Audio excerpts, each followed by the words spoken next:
Melissa, welcome to the show. Thank you for having me. Yeah, it's so great to be here. So this is the first episode in New York City.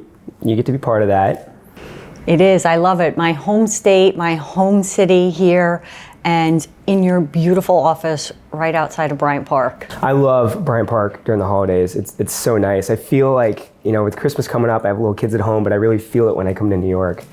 It is. We just had a team of people here for a conference last week, actually, and it is such a special time.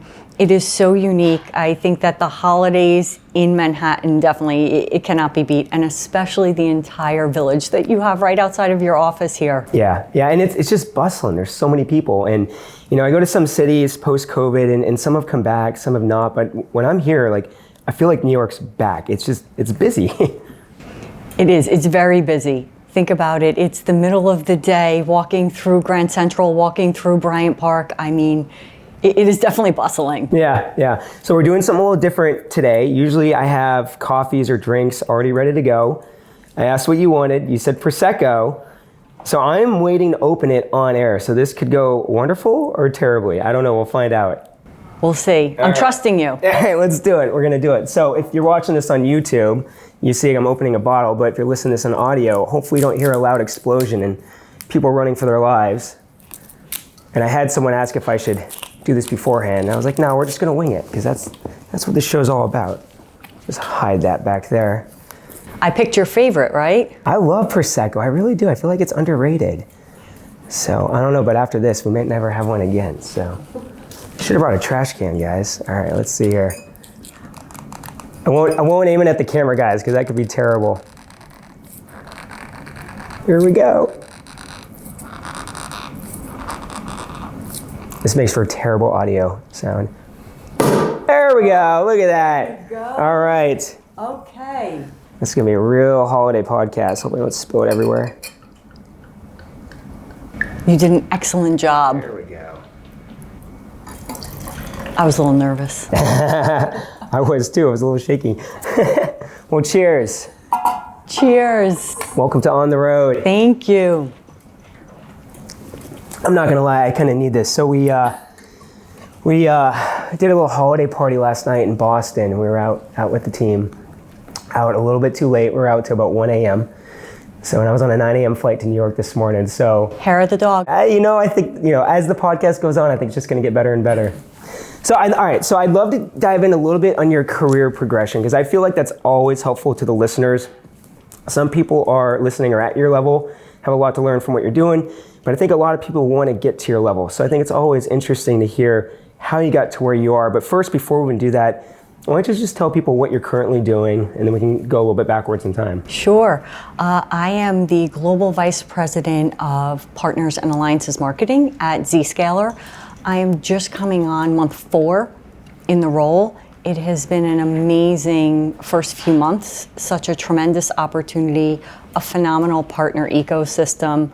And there's so much opportunity that we have. So I'm really excited about the new role, about our team, about the extended teams that are flocking to Zscaler because they see that there's just something, special about really this moment in time, this next chapter in the company's book. We often talk about, going from 1 billion to 5 billion, and it is a really unique place to be able to be. And I'm just thrilled to be able to be a part of it and really head up the marketing organization supporting our partners. Newbie at Zscaler, but certainly not new to the channel, to the partner ecosystem. Yeah. I've spent a lot of time at Palo Alto Networks, over at Netscope. But before all of that, this wasn't the path I was choosing. I think like so many people say, how did you get into tech? How did you even know this was an industry? And I didn't. I was a political science major. I was planning to go to law school. I took the LSATs. I was interning for the New York State Assembly. And then I got offered a full-time job working for the New York State Assembly working for then Assemblyman Mike Spano.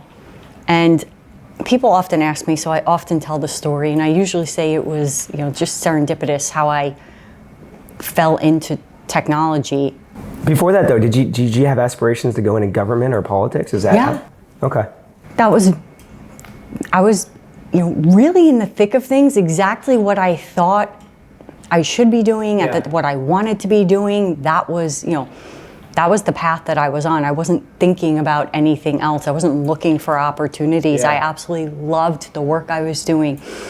And it's such a great foundation, too, because I got to, at a young age, work on public relations, community outreach, legislation, and campaigns on the political side of things. So the opportunities that I was given at that young age, they're irreplaceable. And I think about that, and I often go back to that as well. Like, hey, how do you know how to do these things? Or how did you get exposure to this? And a lot of it was from those early years, doing a little bit of everything, but also having that exposure. So it sounds like a lot of that actually translated into, even though you weren't doing tech, but you got really refined and polished in what you're doing for tech. Yeah, when you think about it, if you're in politics, you're selling a person, you're trying to share what their vision is. Why should, the public, the constituents vote for them, put their trust in that person, move over to, any type of a vendor side or a sales organization. And it's a similar motion. You're trying to earn trust and respect for the partnership, but also in the product or the solution that you're trying to, to have a customer adopt. So those motions, at least for me, I've definitely drawn that nexus between them. And if you think about that integrated marketing strategy, those are very similar motions. We have awareness, we have PR, we have partnerships, outreach, messaging. Certainly competitors. Competitors, yes.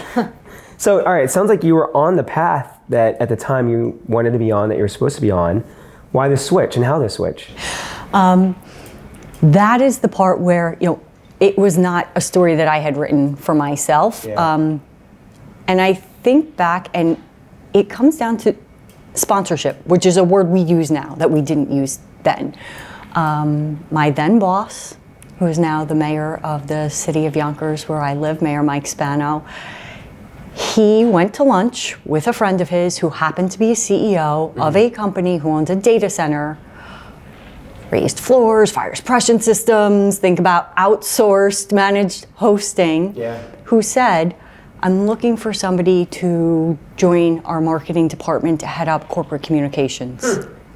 And during that lunch, my then boss said, I have somebody who would be great. She knows nothing about technology. She's a good writer. So think about that.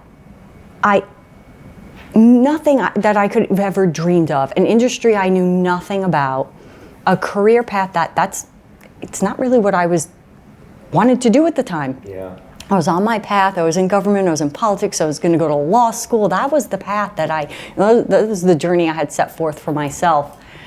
But in that one moment where somebody was, really a sponsor and an advocate to say, take a chance, hire this person's resume doesn't look like it's going to match, is really what changed my entire career trajectory. Wow, that's, just to pause there real quick. Talk about the quality character of your boss at the time, because what he's doing is meaning, like, I have someone that's great, it's on my team, I'm suggesting she leaves my team. Oh, that was huge, yes. And he said, I hate to lose her. But I was also making very little money. And he also recognized that path for me of, really opening a new world. So it was somebody who was selfless and saying, hey, I'm going to lose somebody that I have confidence in and has been doing the job. I'm going to put my faith in somebody to say, I'm going to recommend them to the CEO of this company when they have absolutely no experience in this industry. And then it took mentorship too, because quite frankly, I don't want to go. I was good where I was. I was happy doing what I was doing. I wasn't looking. And again, I couldn't envision that path for myself at that time. So for him to say, you could always come back. the door is always open. And in that moment, you say, okay, I'm going to try this. And that was the start. It's a big risk. Yes. Yeah, it was a little scary. It was. And I had great mentors at that company as well. I think a lot that were probably a little bit hesitant. I know, they've told me. When I came in and it was the friend of the CEO and this, where is this person coming from? But fun fact about that story, that same person then hired me into a different role at a different company that he helped found. So every step of the way, I feel like I have had these amazing mentors, sponsors, name all of the names that we call things now, and they do play different roles in your life and in your journey, but they can also be a little bit one in the same. And yeah, they taught me, they had patience, because if I listened, if I started to understand, I could write. I knew that. Yeah. But I need to understand what I was writing about. And yeah, I had just a great team there that surrounded me and welcomed me and helped me learn. And like I said, and then from there, I got hired into regional reseller. Actually, our office wasn't too far from here. Okay. Worked in Manhattan every day, did this commute. It tells a story. We often say, what is going to get me to the next level? How did you get there? And obviously there's hard work, there's proving yourselves, there's learning, there's stretching, all of those good things. But there's also something to be said about spotlighting your own work, making sure others know about it. And again, that networking piece of it, and having an ally, having a mentor, because for me, at every company I've joined has been absolutely a place where somebody has said, hey, I think you should interview for this role. Interesting. So you came here to a regional seller here? Like, is that where you made your jump into partner marketing? It is. Okay. Yes. So I went from entry into the tech world. Then I moved, which was also scary because I moved into a regional reseller doing unified communications. Okay. This was also completely different than what I knew. I knew how to write about stack and rack, that we own a data center kind of thing. And I was like, what are you talking about? What do all these words mean? And I was like, what are these new companies? But the company was a partner with Avaya, Juniper. So I started to learn unified communications and data networking. But the real jump there was it was at the time where the voice and data networks were converging. That is so long ago now. But what we recognized in that company was the data networking teams were blaming the voice teams were blaming the networking teams, and they didn't have clean visibility. So all of a sudden we're running voice packets over a data network, and this is like the biggest thing ever. And nobody knew what to do about it. So from there, we actually developed our own software to actually monitor quality of voice. Yes, but we recognized that we're like, hey, we're just this tri-state partner. Yeah. This is so powerful. So we spun that off as a wholly owned subsidiary, Nectar Services, which is still doing phenomenal today. And all of a sudden, I went from running marketing for what was then a reseller partner to helping to build a channel from the ground up. Oh, wow. It was awesome. Huh. Yes. All right, so I kind of want to dig in a little bit of that, and we can go beyond. But so for people out there that are looking to do just that, build a channel from the ground up, what advice do you have for those people? A lot of it came back to relationships. Okay. At the time, we were brand new. I mean, we literally hired a brand agency to create our name and our logo. Yeah. I mean, it was that nascent. But at the time, we also had good relationships in the industry. So when we went to those partners and we said, hey, and it was so different because it was also a recurring revenue model versus the hardware sales that so many of us were used to. I make a hardware sale, I get a lot of money, I get a lot of margin, I'm going to sell the services on top of it. But this was new. This was a managed service offering. So we were not only recruiting partners, earning their trust based a lot of those were based on relationships to start. Try our product, enable your SOC with it, and then go from there. So we started with a small number of partners and we just kept building. But it was definitely the relationships that I would say really our senior leadership was able to foster over the years, where we were able to have other partners take that leap of faith. Yeah. And then it's this wonderful snowball effect where you're building this exciting brand and you have really an ecosystem of so many partners that are also embedding you into their business. A lot of bootstrapping, which is it's fun. I love bootstrapping. So much fun. That's the nature of this podcast, because we have an existing production crew we use for editorial, and I'm like, well, maybe I could use them for the podcast, and We were at a conference, and very much so with the intention of we need to build relationships, we need to recruit and onboard and enable partners. They need to see us in this light. Yeah. And I just had complete editorial, rights to carte blanche. So we made the Nectarita. Oh, what? Oh yes, it was an orange drink. We gave people free drink tickets, and they were like, "What? We made the drink by trial and error, which was a fun thing to do here in New York." Yeah. And then I forget where we were, but we were at a conference, and we basically told the bartenders, like, when people give you this drink ticket, they only can get the Nectarita, and please pour it in this glass, which was the margarita glass with our logo on it. These are the things that are so much fun. And I will say, if I talk to people now, that was so many years ago, they'll still bring up those stories. Yeah. No, that's I think what makes this job so fun is just the creative ways to. It's not the big. I mean, the big brand campaigns can be fun, but I like those little things that we can do on the side and just have a fun. And because those are the ones you remember. You do. You really do. All right. So building something from the ground up. Fast forward. Eventually, you end up at Palo Alto Networks, probably walking into a large ecosystem. Yeah. So you've kind of seen both ends. I have, and there too is another. It's.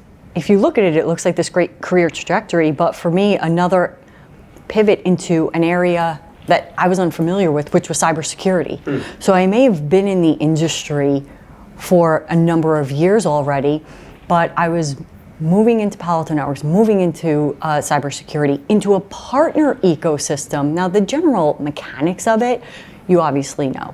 But those partners were also largely different partners than I had relationships with. Yeah. So that was also starting a little bit from scratch for me.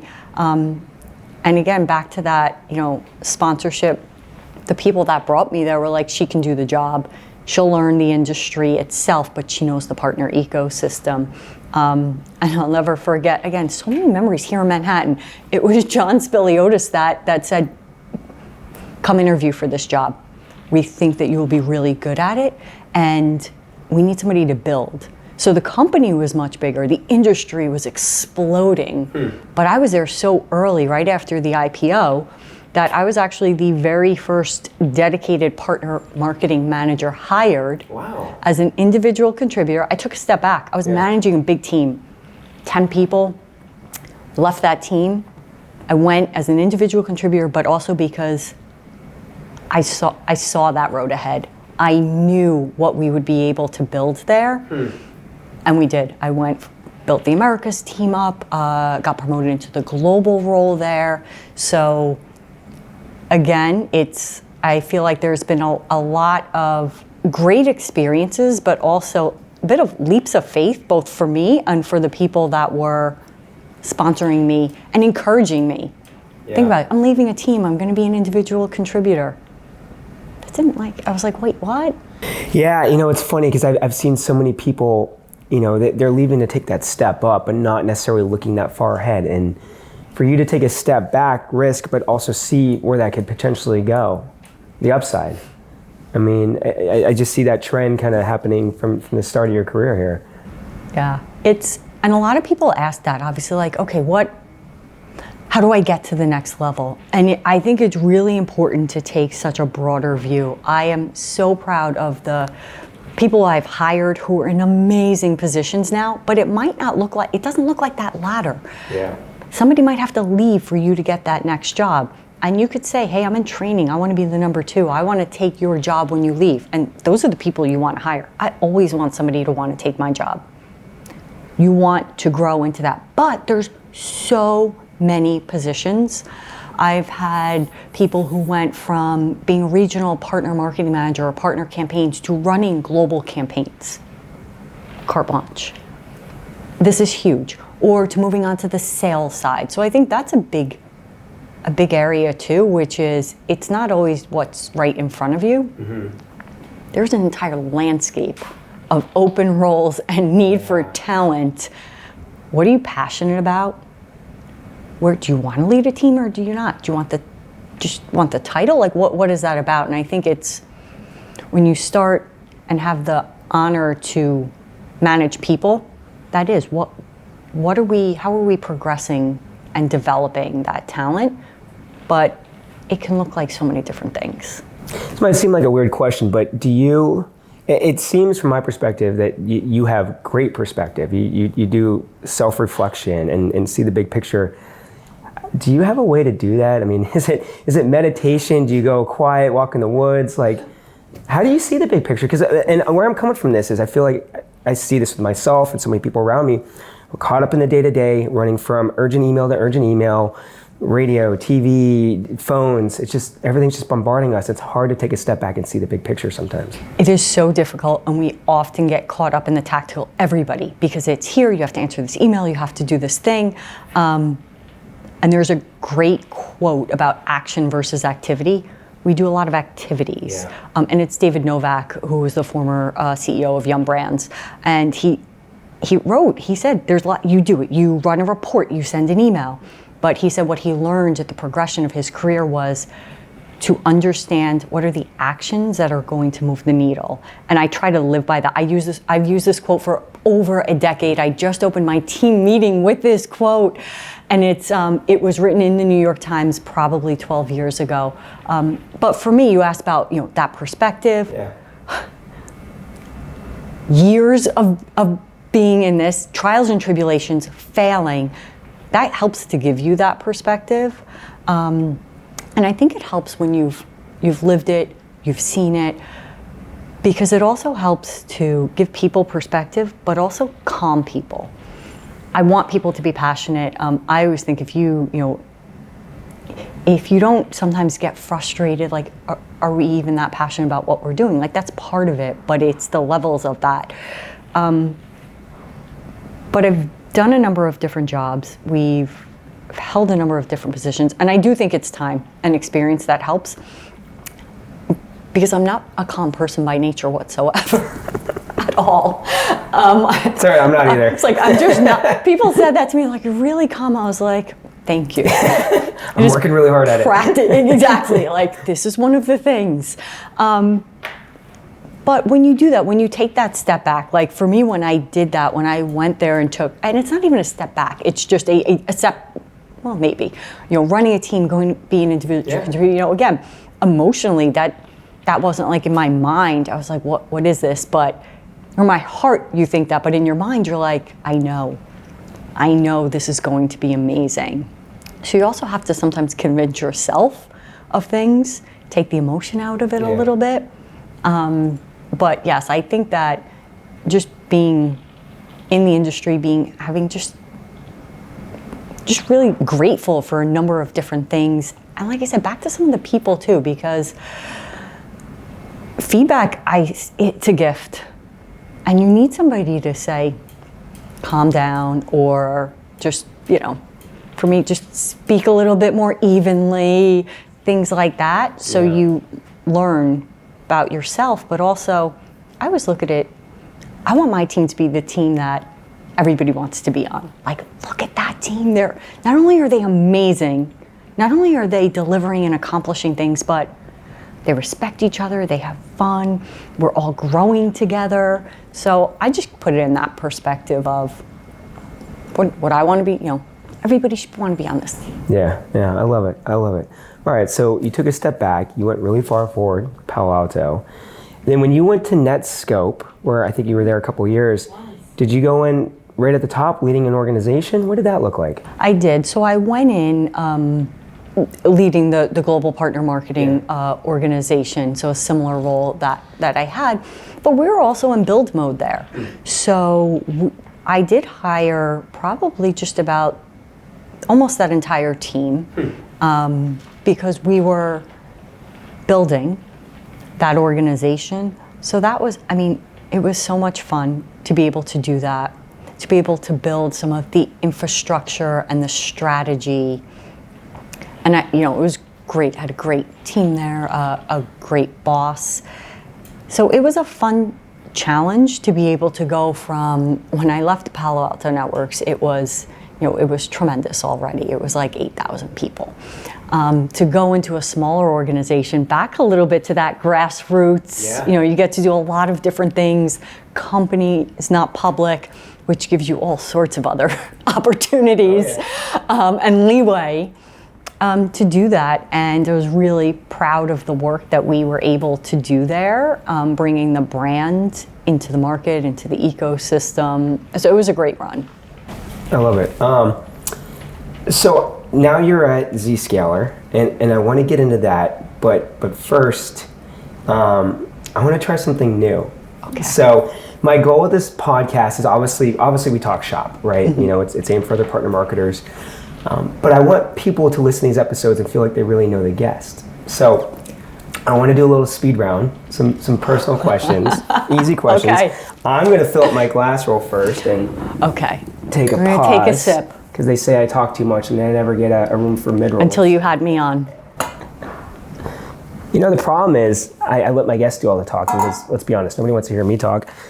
I just end up drinking the whole time, so I always have a great time. All right, so here we go. I have 7 questions. You get to be the guinea pig. I've never done this before, so we'll see how it goes. And we didn't discuss any of this because none of this is scripted at all. Nope, none of this. Okay. So I'm first horrible at speed thing that rounds. comes to your mind.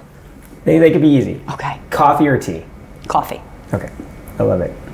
Well, you did sales a little bit, right? All sales reps drink coffee. I feel like. Yeah.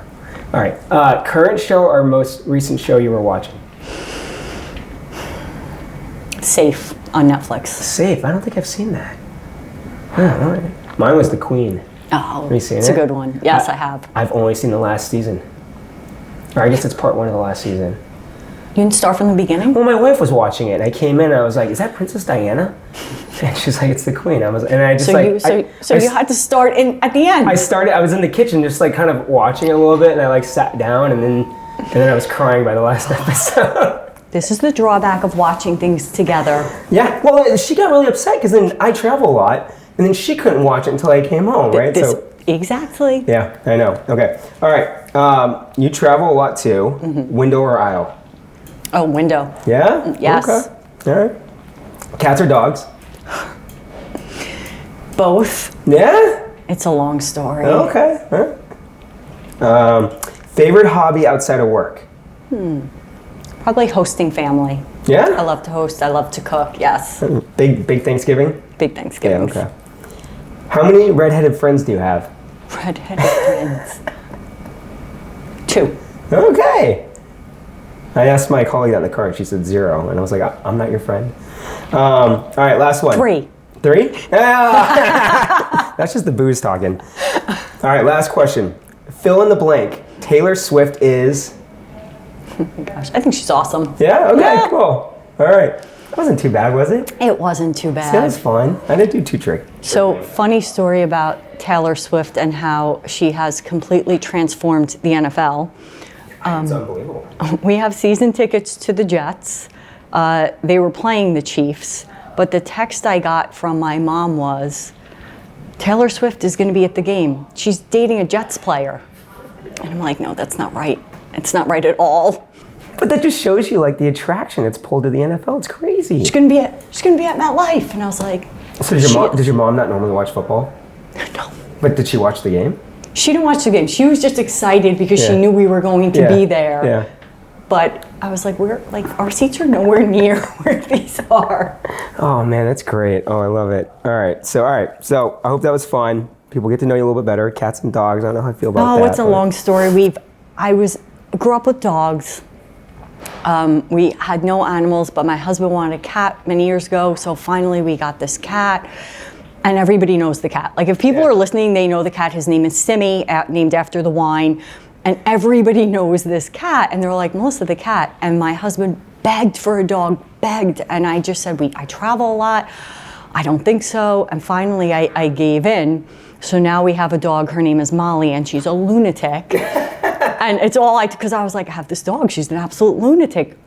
She is so lovable, but she's an Australian Shepherd mini. Yes, she's a working dog. Yeah, my boss has, I think, an Australian Shepherd, and it's always barking in the background. I mean, it's a sweetheart dog. But she doesn't bark, thank God. But yes, but high energy. Yeah. She's a working dog. I didn't do any research. I just trusted my husband. I was like, fine, you want this dog? I guess we'll get a dog. So now we have both a dog and a cat. But the funny part about that story is I said, everybody knows the cat. I was sharing, I was like, we're getting a dog. And somebody goes, what about Simmy? Somebody I work with, and I was like, I know we're gonna ruin his life. I gotta see a picture of this cat now. Oh my gosh, there's a lot. Yeah. The cat and the dog. I love it. So now we have both. I love it, and they get along okay?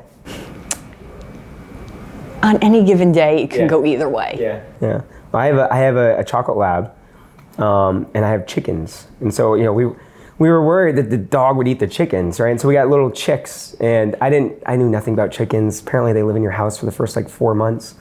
Because they're they're little baby chicks, and we didn't have any hens to keep them warm in the coop. So but eventually I think the dog, they were in a dog kennel in the house for a couple months last winter, and I think the dog just eventually learned they're part of the pack. And so a couple months later, we go in the backyard, we introduced them, and it went well, and now they just ignore each other. So I think the dog's a little protective of the chickens now, honestly. So it's kind of interesting. Yeah. Well, parental kind of. Dogs and cats, chickens and dogs, they all get along, Chickens are you won the point right there. It's the chickens. That's my wife's idea. So, but it's nice because the kids, they go out and they get the eggs and they take care of the chickens. So the kids get involved, which is, I'm cool with that. It's great to see. So, all right, back to business here. You're at Zscaler now. I want to hear a little bit about the organization you're coming into, how, from your perspective, how do you approach coming into a new organization? What does that process look like for you, and what advice do you have to other people coming into a spot like yourself? Yes, so definitely coming into managing a team where organization about 15 people right now and growing. So there's certainly that established organization in place where you're coming in. And of course, people are like, okay, I have a new manager. I'm reporting into somebody new. They have a different style. And I think for me, the biggest part was really getting to know everybody on that personal, professional level. What is your role? What are you most proud of? What are the challenges? Let's address those. Let's put those on paper, because there's always challenges in any role in any organization. I just had the entire global team together at our headquarters a few weeks ago. Nice. 2.5 days where we were able to do some fun things like a cooking class and a scavenger hunt across Santana Row. Oh, wow. But where we were also able to do both, hear from our executives that are there at headquarters, but also put pen to paper of how do we be better? What are those areas? And I think, what I did with that team, I've done it a few times. I call it the Post-it note exercise. There's always things that we should focus on for improvement. There's always going to be something or some point of friction in any organization. And it's healthy to discuss, but it's healthy to discuss within a good context of, okay, we're not going down a rat hole of negativity. So the Post-it notes is everybody gets Post-it notes. You can write as many things as possible. Where are the things that we need to focus to improve upon? Put them all up on the board, and then we start to bucketize them. Because if one person is having a challenge, I bet other people are too. So how do we do this type of an exercise in a really productive way? And then look at it, honestly, some things are going to be outside of our control. We're never going to be able to change them.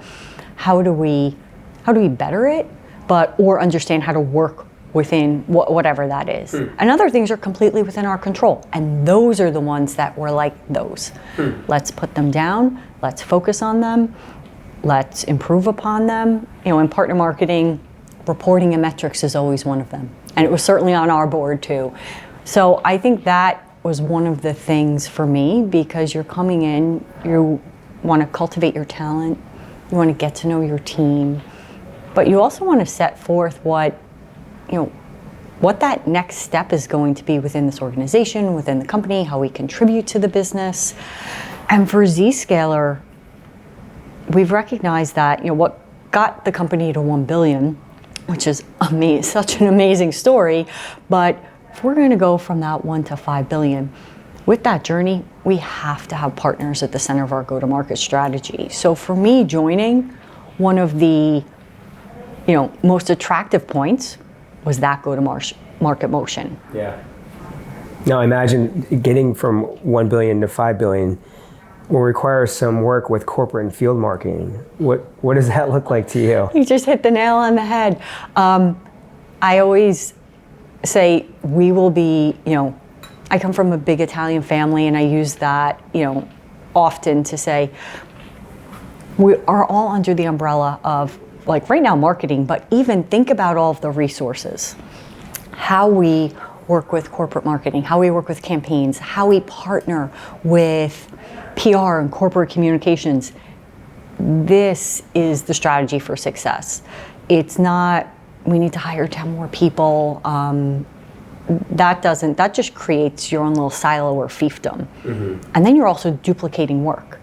Why would we duplicate work? If I have experts in their field, whether it's digital or campaigns or PR or field or product or any of those things, the goal is that we embed partner marketing, partner go-to-market into the very fabric of that strategy, and we're all working together. And I truly believe that.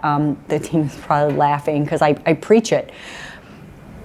This is how we're really most successful, is absolutely working together. And it's not about, I need to hire all these people for all of these different roles. No, we need to hire people in strategic areas with certain expertise, and then leverage all of these other resources. And that you also feel good. It's great to be part of a big team, an extended team. The teamwork, the results that we produce. We were just looking at this, when we partnered with Global Events on AWS reInvent. Of course, our global events team has more expertise in large conferences than any of us would. I've been there a number of times. So how do we partner and create those roles and responsibilities to drive the best outcomes, leveraging that expertise that, again, each person has in their own area. It's not easy, though. Yeah, I know. I love the reInvent example because it's specific, right? And so, it's one thing to talk about it abstractly, but to actually show in that specific example, like, did you approach the global events team? Did they come to you and say, hey, are you going to be at this event? Like, how did that come to be? So, in many organizations, I think that there's the large conferences that global events will handle, and then there's the other ones that, generally speaking, partner marketing will run.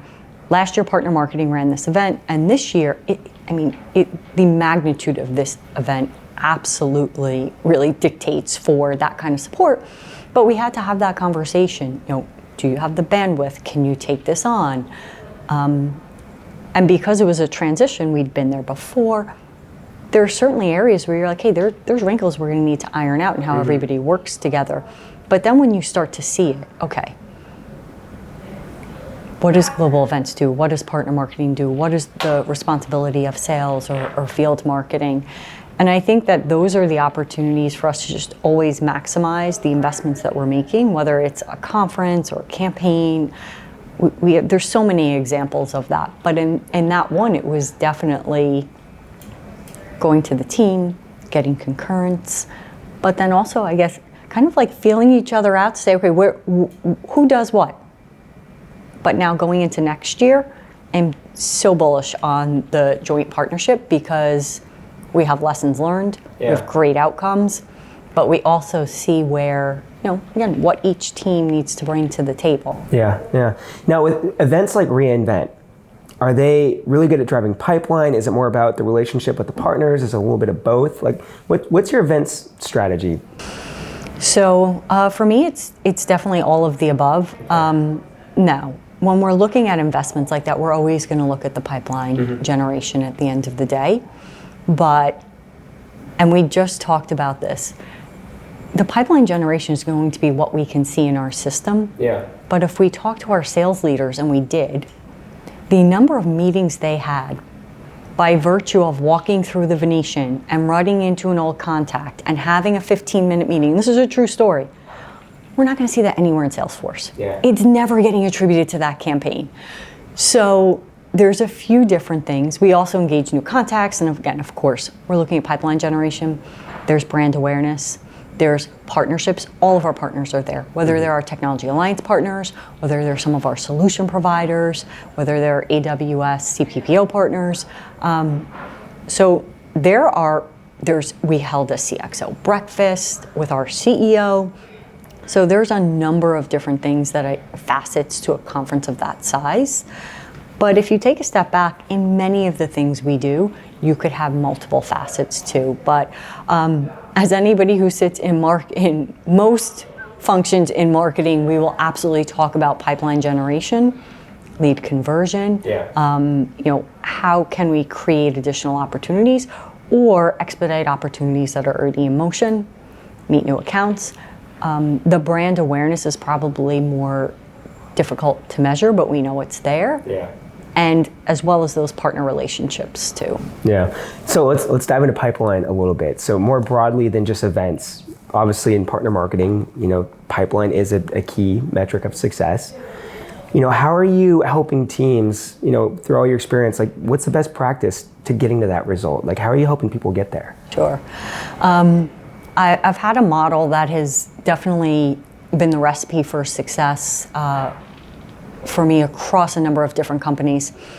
It includes pipeline generation, but actually that's the last of the 4 pillars. Mm-hmm. So if we think about us as partner marketers, we need to create awareness.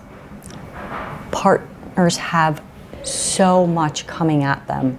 So how are we creating awareness of not only our brand, but our products and our resources, the use cases that we're solving for, who are the personas that we're going after, what's happening. So we just need to start with that awareness build of all of the things that we're doing as a company. We need to have field engagement. We can do all of the fun awareness things. We can put up all of the, vanity metrics of, counting so many different things. But if we don't have that engagement at the field level, this definitely will not work. So how are we thinking about our marketing strategy from awareness, engagement, enablement? There's training, there's resources, and pipeline generation. Because if we start with pipeline generation, we could do a lot of events. Mm-hmm. We could do a number of, happy hours. We can do lots of different things, and we can fill the room. But that means we're good party planners. Yeah. So if you're not aware, if you're not engaged, if you're not enabled, what am I doing with all of those leads then? Yeah. So those definitely are the 4 pillars. Though. Sorry, not to cut you off, but that's a great line. But I see so many people doing that. It's if I just throw a better party, I'll get greater results. And they don't convert. Yeah. They don't convert. They may have a good experience, the customers, the prospects, but if our partners don't know, hey, okay, thanks for coming. Oh, and by the way, I know that you're trying to solve this particular challenge within your environment. We can do that for you with Zscaler. Mm-hmm. If they didn't have all of that foundation, again, we're going to throw a good party, and those leads are not going to convert. So and it's about trust too. For our partners, they certainly have choice. They have vendors on their line cards. They have competitors on their line cards. So once we, really prove ourselves, which we have in the technical superiority from a product perspective, do they trust you? Do they know you? These are all of those elements that are, probably less talked about in partner marketing, equally important. It sounds like the foundation, really. Yeah. Okay. So I don't want to sound like an internet stalker. It's a great way to start my question, right? I saw a picture of you on LinkedIn at the Women of the Channel Leadership Conference recently. So I wanted to ask you about that and hear about it. I've seen it. I've never attended it. What's it like? Have you been before? Yeah, tell me everything. So I have been probably across 4 different companies. It's something that I'm very passionate about. Here at Zscaler, we sent a contingent of 10 females. We also had our channel chief, Carl Soderlund, come in. We actually had him crash the event a little bit at the end. And he's really tall, so he definitely stood out. But he came in to also host a dinner for the people that were there and our extended teams. This conference it's just one of the many things that we can do to invest in our people. It's definitely that inspiring, empowering, and professional development type of a conference. There's 1,300 women that attend, and when I started going to that conference, I mean, it was in the mere hundreds. Wow. It's also super fun because it's like a huge reunion. Yeah. Because when you've worked in the industry for a long time, people may be at competitors, but they're still your friends, and you get to see all of them. But for us, and for me specifically, being able to bring a number of people for the very first time, invest in our people in this way, and to also just collaborate in person, with our channel managers, our channel leaders.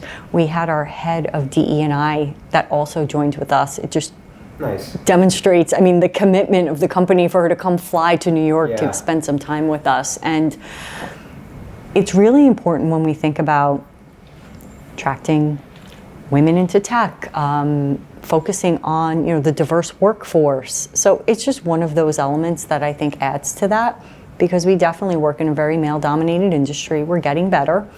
So anything that we can do as individuals, as professionals, to attract more people into the industry, but also to cultivate the leadership and the talent that we have to move to that next level. And I do think that this type of a conference is exactly one of those things where we're investing in people, we're showing them tools and resources to move to the next level. Yeah, it's, listening to your, career, you've had people in your lives that have been there for you, sponsored you, mentored you. I imagine there's a lot of people out there that might not have that in their job, and it sounds like a conference like this could give them an opportunity to find that. Yes, absolutely. Yeah, oh, that's great. And that was here in New York, right? It was. Okay, maybe I'll find a way to crash it sometime. So I wanted to ask you, you're the new boss in town, been here a couple months at Zscaler, but now you have a new boss. I do. Yeah, so new CMO came on board. What's your approach for having a new boss? And you don't have to be specific to Zscaler, but what advice would you give to someone out there that's in your shoes, or maybe a couple levels below you? They have a new VP of Global Partner Marketing like yourself that comes in, or a new CMO.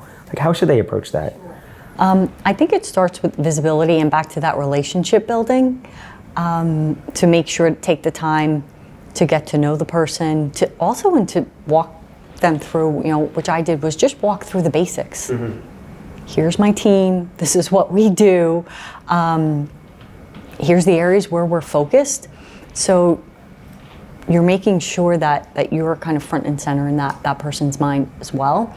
But also for the feedback and what any senior executive can come and we can all learn at every stage of our career. So when you have a senior executive coming in like we do here at Zscaler and Joyce, to say, here's some of the things that we're working on, guidance, is welcome. Did you do it better somewhere else? Yeah. But I think it absolutely starts with that visibility and those relationships to start forming that, because that person's coming in new, they're drinking from the fire hose. Yeah. They have a lot of people coming at them. So, I think the biggest thing is not to assume that anybody in any given role is going to, just because you send emails or just because you have QBR decks, that they really understand what you're doing, because none of us can. So that sit down, that personal walkthrough, and then that continued communications. And I'll let you know how it goes. It's still new. I think she's on day 7. No, but I love, it's back to the basics. Don't assume. But, what I really take from that is don't come from a position of defending everything, but be open to feedback. They're probably in that position for a reason, and they could probably share a lot and provide new perspectives. So I think a lot of us, when we have a new boss, it's like, I have to defend everything I've done, and that could almost put up a wall.